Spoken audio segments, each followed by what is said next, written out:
નમસ્કાર દોસ્તો, અત્યારે અમે છે ગીર સોમનાથ જિલ્લાના કોડીનાર તાલુકાના વડનગર ગામે અને આ વડનગર ગામની જમીનની અંદર સિમેન્ટ કંપની છે તે અહીંયાની સામે જ છે. પરંતુ આ ગામના ખેડૂતો છે કંપનીની આસપાસના, તેની જિંદગી છે તે તહસ-નહસ થઈ રહી છે. કારણ કે ખેડૂતના ખેતરની અંદર જે આંબા વાવેલા છે એ આંબાની અંદર કેરી તો આવે છે, પરંતુ તેના પાંદડા છે એ પણ કંઈક દઈ રહ્યા છે અને એ આપી રહ્યા છે ખેડૂતના મતે સિમેન્ટ. અહીંયા ખેડૂતોને ખૂબ મોટી મુશ્કેલી પડી રહી છે, પરંતુ કંપની છે તે ખેડૂતોની એક વાત માનવા તૈયાર નથી અને તેના કારણે ખેડૂતોએ માનવ આયોગના દરવાજા છે તે ખટખટાવ્યા છે. શું ખેડૂતોને મુશ્કેલી છે એ જાણવા માટે અહીંયાના જે આ ખેતરના માલિક છે રામસિંહભાઈ ગાધે, તેમની સાથે સીધી વાત કરીએ. રામસિંહભાઈ, અહીંયા શું મુશ્કેલી છે? મુશ્કેલીમાં તો અમારે અહીંયા સતત સિમેન્ટનો વરસાદ ચાલુ રહી છે.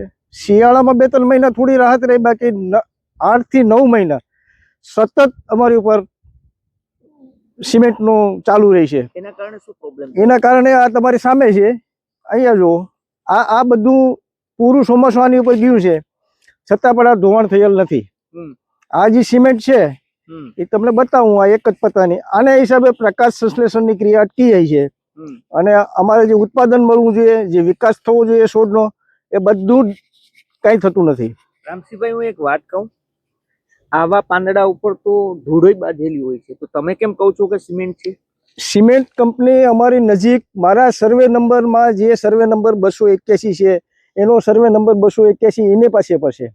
અને ધૂળ અત્યારે આપણે જ્યાં ઊભા છે ત્યાંથી રસ્તો ખૂબ જ દૂર છે, ધૂળ આવવાના કોઈ ચાન્સ નથી. જે ધૂળ આવે છે તે અંબુજા સિમેન્ટ ઉપરથી જ આવે છે અને આ કેમિકલ ધૂળ છે. અને વારંવાર પોલ્યુશન બોર્ડને રજૂઆત કરવા છતાં પણ હજી કાંઈ મને એવું પરફેક્ટ પેલું આપતા નથી કે તમારે નુકસાન થાય છે. બચાવ કરે કંપનીનું ક્યાંક ને ક્યાંક, થોડું ઘણું આપે પણ છે કે ભાઈ છે પોલ્યુશન, એમ એવું બોલે પણ છે, પણ ફરી પાછો એ જ રિપોર્ટમાં કંપનીનો બચાવ પણ કરતા હોય છે. સર, અહીંયા પર કેટલા ખેડૂતોને આવી મુશ્કેલી છે? ઓછામાં ઓછા 50 ખેડૂતો વડનગરના. એવું સાંભળ્યું છે કે કંપની વળતર આપે છે તમને લાખો રૂપિયા? ના ના, કઈ ખાસ નહીં, કોઈને વળતર નથી આપતા. કોઈ 1-2 ખેડૂતોને આપ્યું હોય તો અલગ વાત છે, કંઈક થોડું નાનું મોટું, પણ નુકસાન એના પ્રમાણમાં કાંઈ નથી આપતા. નુકસાન શું કઈ રીતે થાય છે તમને? નુકસાન અત્યારે જે આંબાનો પાક છે અમારો, આ આંબાના પાકમાં અત્યારે મોર પણ આવશે.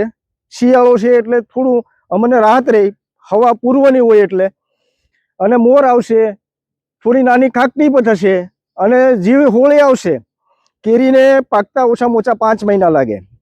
તો 1 મહિનો 2 મહિના સારું રહે, પછી ફ્રૂટ મીડિયમ કક્ષાનું થાય ત્યાં સુધીમાં સિમેન્ટ ચાલુ થઈ જાય અમારી ઉપર, એટલે એ પાકમાં ખૂબ જ નુકસાન કરે.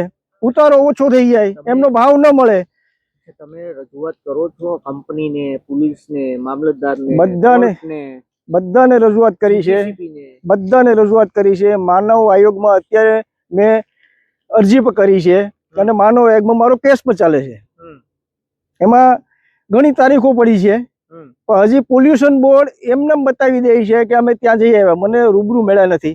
એક દિવસ રાત્રે આવ્યા, રાત્રે આવીને મોબાઈલના લાઇટથી ચેક કર્યું કે તમારે શું પોલ્યુશન છે. હવે એમાં શું કરવાનું એનું? અચ્છા, માનવ આયોગ શું કહે છે? માનવ આયોગ હુકમ કરે તમે તપાસ કરો. પોલ્યુશન બોર્ડ આવે અને એ રાત્રે આવે તો શું કરવાનું? સર, સિમેન્ટ રોજ ઉડે છે કે એના બી ટાઈમિંગ હોય છે? ટાઈમિંગ એટલે શિયાળામાં પૂર્વના પવન હોય તો અંબુજા સિમેન્ટ મારાથી પશ્ચિમમાં છે, પૂર્વના પવન હોય તો પશ્ચિમના ખેડૂતોને જાય, અને 9 થી 10 મહિના પશ્ચિમના પવન મારી ઉપર આવે છે. એટલે આ જે અત્યારે તમને બતાવ્યું ચોમાસા પહેલાનું છે. આ 3 મહિનાથી આ બાજુનો પવન હોવા છતાં પણ જો આટલી સિમેન્ટ તો આ ચોમાસામાં નીકળી નથી, વરસાદથી ધોવાતી નથી. અને હાથથી સાફ કરીએ તો પત્તું એથી દેખાઈ આવે. શું રામસિંહભાઈ, અહીંયાથી જો આ મકાન બની ગયા સિમેન્ટ લઈને કરી હવે એ તો બનાવ્યો તો ખબર પડે.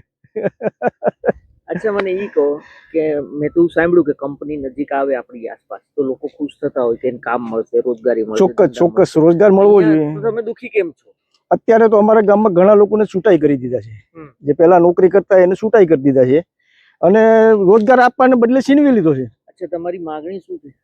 અમારી માંગણી એ છે કે પોલ્યુશન ઓછું કરી નાખે અને જે ખેડૂતોને નુકસાન થાય છે એને એનું સર્વે કરીને એને વળતર આપે. અને પોલ્યુશન ઓછું હોય, આ તો શ્વાસમાં જવાની, પ્રાણીઓના શ્વાસમાં જવાની. આ સારો અમારે કઈ રીતે ખવડાવવાનો માલઢોરને? બહારથી પશુ ના ખાઈ શકે ને પશુ પણ બીમાર થાય.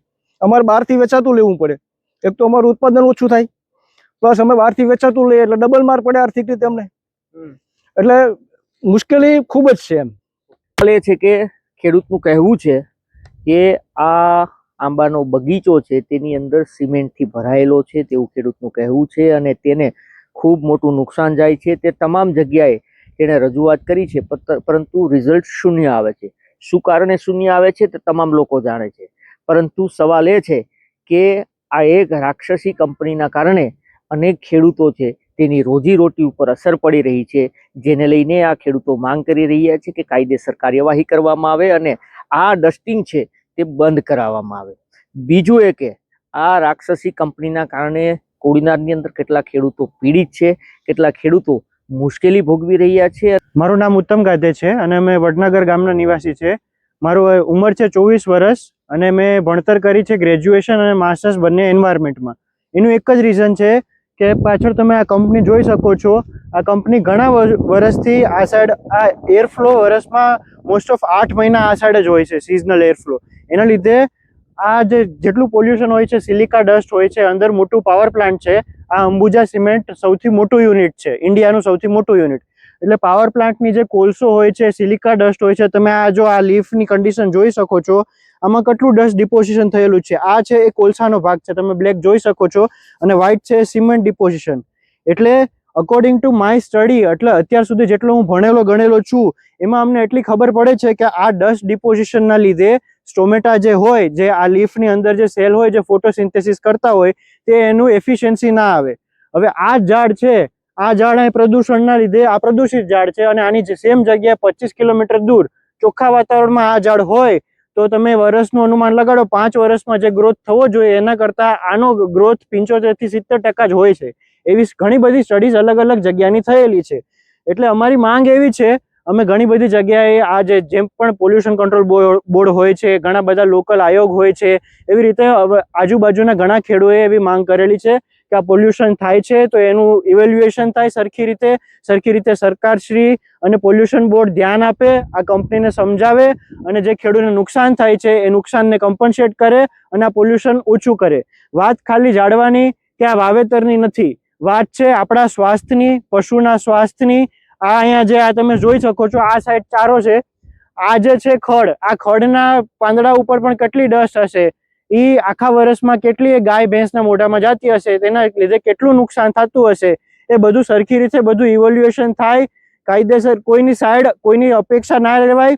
આ અંબુજા કંપની એટલી તાનાશાહી કંપની છે કે છેલ્લા 10 વર્ષથી 12 વર્ષથી ઘણા લોકોના કેસ ચાલે છે, પણ કેસનું અત્યાર સુધી કોઈ નિવારણ આવ્યું નથી. તે માટે અમારી માંગ એટલી જ છે કે આ પોઈન્ટ, આ મુદ્દો પબ્લિકની ત્યાં પહોંચે. તમારા ન્યૂઝના માધ્યમથી હું એટલું કહેવા માંગુ છું કે તમે આ પબ્લિક જાગૃત થાય, ગામ આખું જાગૃત થાય, આજુબાજુના લોકો જાગૃત થાય અને આ કંપની સામે અવાજ ઉપાડે. Thank you.